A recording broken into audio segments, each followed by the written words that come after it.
সুপ্রিয় শিক্ষার্থী, গত ক্লাসে আমরা শিখেছিলাম একটি প্যারাগ্রাফ কিভাবে লিখতে হয় পি ট্যাগের মাধ্যমে। পি ট্যাগটা মূলত শিখেছিলাম পি ট্যাগের মাধ্যমে কিভাবে আমরা একটি এইচটিএমএল এর কোড সম্পূর্ণ লিখব।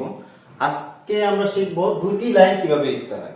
আমরা গত ক্লাসে শিখেছিলাম একটা লাইন কিভাবে লিখতে হয়। তো এরকম দুইটি লাইন, তিনটি লাইন, চারটি বা এরকম যদি আরো 4-5টা লাইন থাকে তাহলে আমরা সেই লাইনগুলো কিভাবে লিখব সেটা আজকে এইচটিএমএল কোড লিখব। তো আমরা শুরু করছি ওই পেলে লুডো লেখা। তারপরে দ্বিতীয় সেন্টেন্সটা আছে যে আই লাইক লুডো। তো এটা আমরা কিভাবে লিখব, প্রথমে আমরা শুরু করছি। আমরা গত ক্লাসে বলেছিলাম যে এইচটিএমএল এর 4টি মৌলিক ট্যাগ রয়েছে, সেই ট্যাগগুলি আমরা লিখব। আর প্রথম ডক টাইপ, এটা একটু বড় হাতের ক্যাপিটাল লেটারে লিখতে হবে। ডক টাইপ এইচটিএমএল, এটা লেখা খুবই জরুরি, কিন্তু আমাদের ওয়েব পেজের জন্য বা এইচটিএমএল কোডে তেমন একটা প্রয়োজন পড়ে না, কিন্তু লেখাটা খুবই জরুরি। আমরা 4টি মৌলিক ট্যাগের প্রথম ট্যাগ হচ্ছে এইচটিএমএল, তারপরে হেড, তারপরে টাইটেল। তো আমরা গত ক্লাসে বলেছিলাম টাইটেলটা আমরা যে কোনো কিছু লিখতে পারি। তো যেহেতু একটা প্যারাগ্রাফ, আমরা প্যারাগ্রাফও লিখতে পারি, বা আমাদের যেহেতু আইসিটি সাবজেক্ট, সহজ ভাষায় আইসিটিও লিখতে পারি। তো এখানে আমরা আইসিটি লিখলাম। টাইটেল, টাইটেল আমরা ক্লোজ করতে হবে। যেই ট্যাগটা শুরু করব আমরা সেই ট্যাগটা আবার ক্লোজ করে দেব। তো আমাদের হেডের কাজ শেষ, হেড ক্লোজ করব। তোমরা নিশ্চয়ই জানো ক্লোজিং ট্যাগ কিভাবে লিখতে হয়। তো এরপরে আমরা বডির কাজ শুরু করব।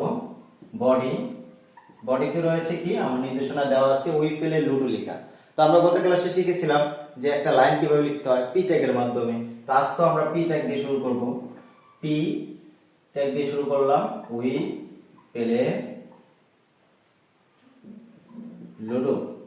তো আমরা এটা লিখব, যেহেতু ওই পেলে লুডো লিখলাম। তো যেহেতু আমাদের এখনো আরেকটা লাইন রয়ে গেছে, তো সেক্ষেত্রে আমরা পি ট্যাগটাকে ক্লোজ করব না। পি ট্যাগটা এই লাইনটা লেখার পরে ক্লোজ করতে হবে। তো এই লেখাটা আমরা যদি এখানে লিখে দেই, যে এখানে লিখি আই লাইক লুডো, তো আমার লেখা শেষ, আমরা এখানে ক্লোজ করলাম, পি ট্যাগটা ক্লোজ করে দিলাম। আচ্ছা, ক্লোজিং ট্যাগটা এভাবে। তো আমরা পি ট্যাগ শুরু করেছি, উই পেলে লুডো লিখেছি, তারপর আই লাইক লুডো লিখেছি, পি ট্যাগ ক্লোজ করে দিয়েছি। এভাবে যদি আমরা লিখি তাহলে এটা এক লাইনই দেখাবে, কারণ এই লাইনটার কোনো তফাৎ নেই।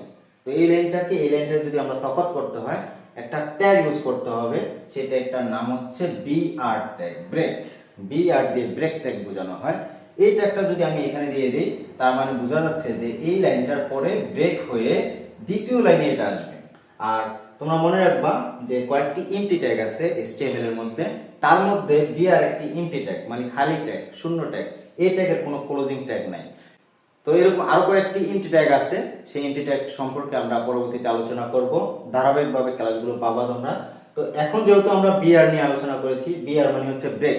তো এই লাইনটি লেখার পরে যদি আমি বিআর দেই তাহলে এই লাইনটি ভেঙে ব্রেক, বিআর মনে রাখতে হবে, ব্রেক বিআর, ব্রেক থেকে বিআর আসছে।